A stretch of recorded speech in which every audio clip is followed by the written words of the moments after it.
ठीक है। Silver silver भाई सिल्वर।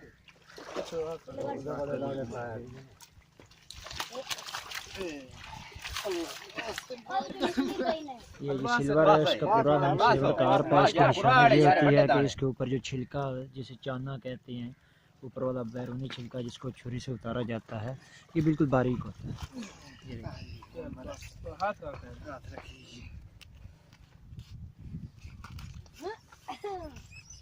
है। उमर की में साइकिल मत नंगा दिया लई बनाए दी वीडियो बनवा लूंगा। मानी को ख्याल ना कोई मसला नहीं। राणा साहब आज भी देख लो कोई हां मान साहब आ जेड़ा रोड लगाना नहीं पिया ये जाके लम्मा करके हां हाथ में गत्ता नहीं तो बाजी रोड भी बनवा लो थैला भी बनवा लो।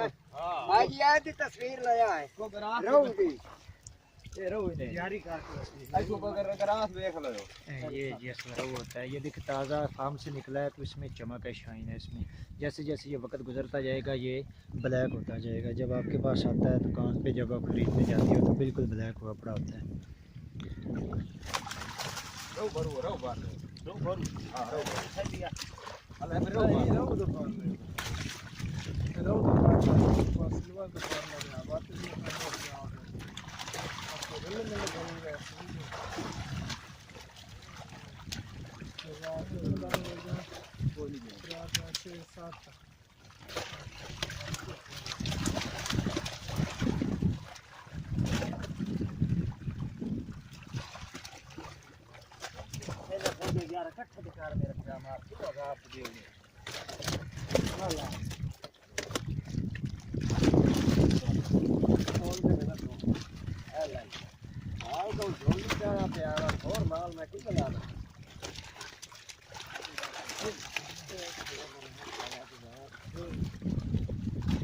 जाओ तो बढ़िया जा अच्छा लगी बाजार के काम ये लगा चाल है